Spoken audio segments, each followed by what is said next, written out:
Good day, dear children. Today, let's do another lesson in your Vistas textbook, Chapter 6, On the Face of It by Susan Hill.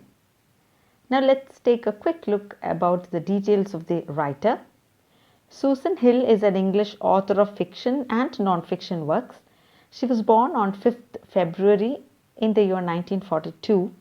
Her novels include The Woman in Black, The Mist in the Mirror, and I Am the King of the Castle, for which she received the Somerset Maugham Award in 1971. Her latest novel, The Black Sheep, was published in the year 2013. The play has only 3 characters.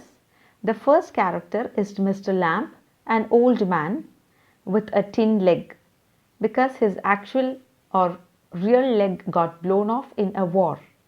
And the second character is Derry, a teenage boy of 14 years of age, and his face is half burnt due to an acid burn. And the third character is Derry's mother. And we have only 2 scenes. Scene 1, which takes place in Lamb's garden, and scene 2 takes place in Derry's house.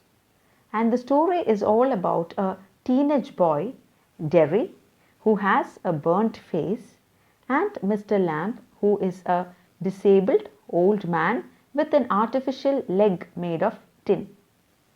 Derry is a boy with a lot of negative qualities, and you find he is defiant. He openly disobeys everyone. He lacks confidence. He is not courageous enough to face people. He is afraid of people because he feels that they are afraid of him because of his appearance. Whereas Mr. Lamb is an icon of positivity. He radiates energy. He is a very well balanced personality. He gets an opportunity to talk to Derry, and after that series of conversation, you find Derry as a changed person. There is a complete change in his personality. He starts appreciating every minute thing that he sees around in nature. He starts to love life. He is slowly getting rid of his inhibitions and negative thoughts just because of his interaction with Mr. Lamb. So as the play proceeds, you find a lot more details about Derry, Mr. Lamb, and the effect of their conversation on this boy, Derry. Now let's begin the play. Scene 1. Mr. Lamb's garden. There is the occasional sound of birdsong and of tree leaves rustling. Derry's footsteps are heard as he walks slowly and tentatively, cautiously through the long grass. He pauses, then walks on again. He comes round a screen of bushes so that when Mr. Lamb speaks to him, he is close at hand and Derry is startled. Here you get to know the mannerisms of Derry, the way in which he gets into the garden of Mr. Lamb, like a person who shouldn't be noticed by anybody. He walks very slowly, carefully, avoiding the scrutiny of other people because he doesn't want anybody to see him, and he wants to hide himself somewhere inside the garden. That is the time when he hears Mr. Lamb's voice. Mind the apples. Derry is startled. What? Who is that? Who is there? Because he doesn't expect anybody to be present inside the garden. Lamb is my name. Mind the apples. Crab apples, wild apples those are. Wind falls in the long grass, you could trip. So here you find Mr. Lamb's reaction is natural. He says, my name is Lamb and you have to be very careful while walking. There are a lot of apples on the ground. Be careful, otherwise you might fall. Derry doesn't know what to say. There. I thought this was an empty place. I didn't know there was anybody here. That's all right. I'm here. What are you afraid of, boy? That's all right. I thought it was empty, an empty house. Here Derry is trying to explain his action to Mr. Lamb. I thought it to be an empty house. That's why I got into the garden. So it is. Since I am out here in the garden, it is empty until I go back inside. In the meantime, I am out here and likely to stop and likely to stay on for some more time. A day like this, beautiful day, not a day to be indoors. So you get a characteristic feature of Mr. Lamb. He is a person who loves to be outdoors. That would mean he loves to enjoy the beauty of nature on such a lovely day. Derry is panicked. I have got to go. Not on my account. I don't mind who comes into the garden. The gate is always open and only you climbed the garden wall. Underline that point, that's very important. The way in which Derry got into the garden. You should notice that the gates were widely open, but Derry climbed the garden wall. So you know the motive behind this action. He doesn't want anybody to see him, doesn't want anybody to talk to him. Derry gets angry. You were watching me. I saw you, but the gate is open. All welcome. You are welcome. I sit here. I like sitting. So Mr. Lamb is a very interesting character. He welcomes everybody. He is a jovial sort of a person who likes the company of other people. And he says, I like to sit and I am here sitting. That means he enjoys each and every work that he does. That is the meaning of I like sitting. He enjoys everything that he does. Now, we'll continue. Derry. I had not come to steal anything. So Derry is trying to justify his action again. No, the young lads, the young boys steal.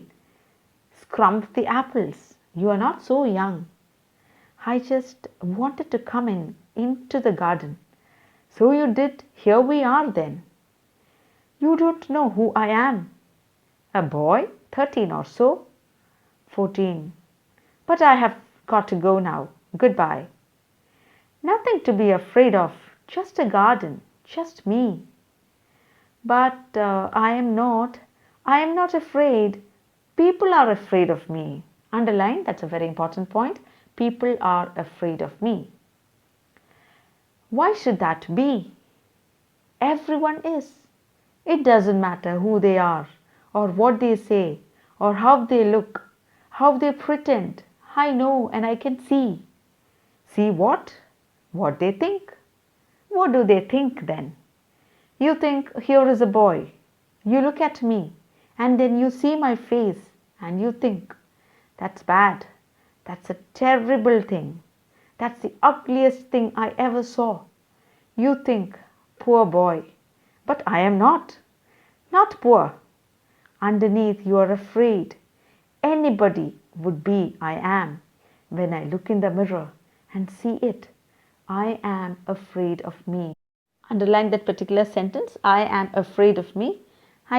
That sentence itself speaks volumes about the mental situation of Derry, that he is afraid of himself. Now Mr. Lamb responds, no, not the whole of you, not of you. Yes, and there is a pause because a lot of things are going through Derry's mind and Mr. Lamb tactfully changes the topic. He says, later on when it's a bit cooler, I'll get the ladder and a stick and pull down those crab apples. They are ripe for it. I make jelly. It's a good time of the year, September. Look at them, orange and golden. That's magic fruit. I often say, but it's best picked and made into jelly. You could give me a hand. In the next few lines, you find that Derry is quick enough to notice the change in the tone and the way in which Derry is being addressed by Mr. Lamb. Mr. Lamb changes the topic immediately, understanding the situation of Derry.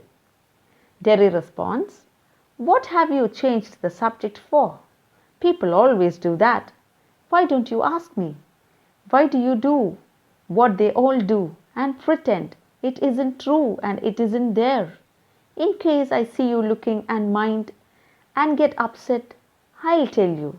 You don't ask me because you are afraid to. Mr. Lamb responds, You want me to ask? Say so then. I don't like being with people. Underline, Derry is a boy who doesn't like to be with the people. Any people. I should say to look at it, I should say you got burnt in a fire. No, not in a fire. Underline the next line. I got acid all down that side of my face and it burned it all away. Underline till there. It ate my face up. It ate me up. And now it's like this and it won't ever be any different. So Derry is actually finding solace while he is sharing these things, these worries with Mr. Lamb, and he openly says whatever he has in mind.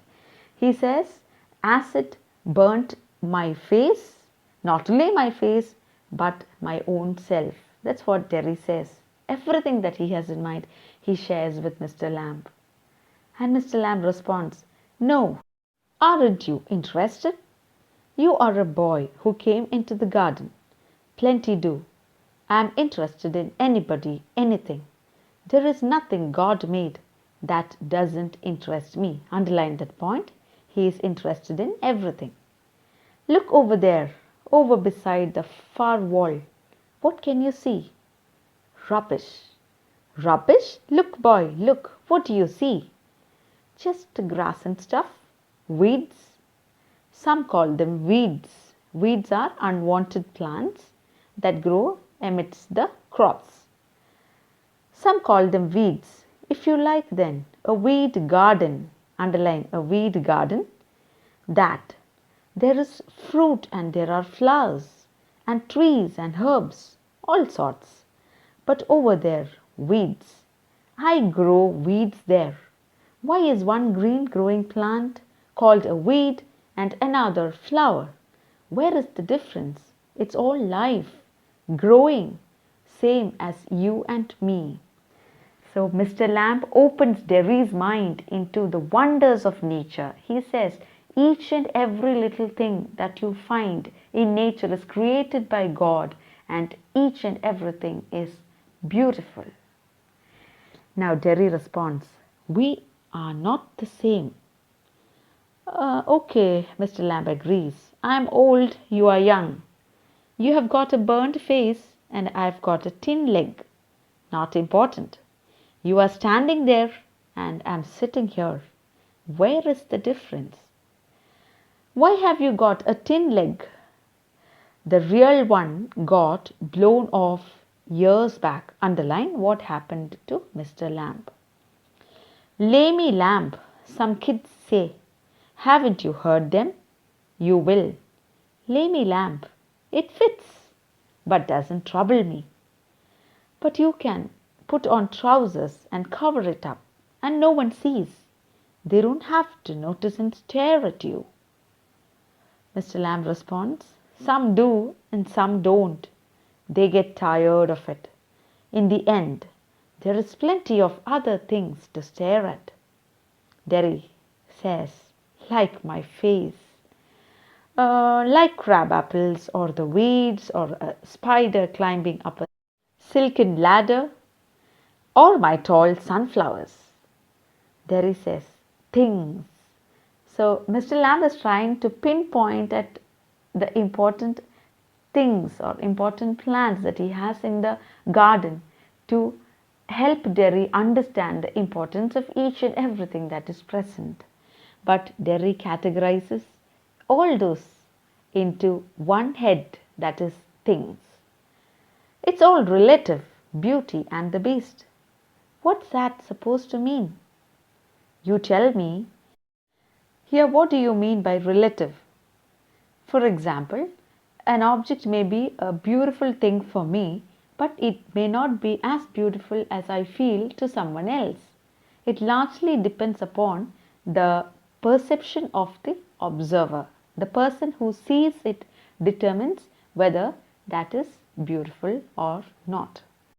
Derry says, "You needn't think they haven't all told me that fairy story before.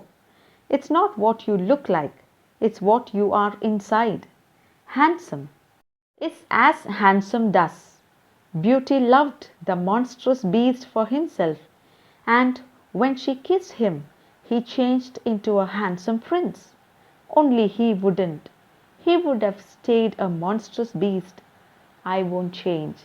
So here the reference is that particular fairy tale that all of you have heard of, the Beauty and the Beast. The change, the transformation that has taken place in the beast because of his acquaintance or interaction with the beautiful princess. In that way, no, you won't change. So Mr. Lamb clarifies that the change that the beast had because of his encounter with the princess will not happen in Derry's case. In that way, it won't change. "And no one will kiss me ever, only my mother, and she kisses me on the other side of my face. And I don't like my mother to kiss me. She does it because she has to. Why should I like that? I don't care if nobody ever kisses me." So here again, Derry opens up to Mr. Lamb. And Mr. Lamb, being a good listener, he is listening to each and every word that Derry utters. And finally, Derry understands that he is a sincere being, and this causes the transformation in him. This is what you will be listening to in the following lines of the play. As the play proceeds, you will get to know more about Derry and Mr. Lamb. For the time being, we'll stop now. This is the end of part 1. Thank you.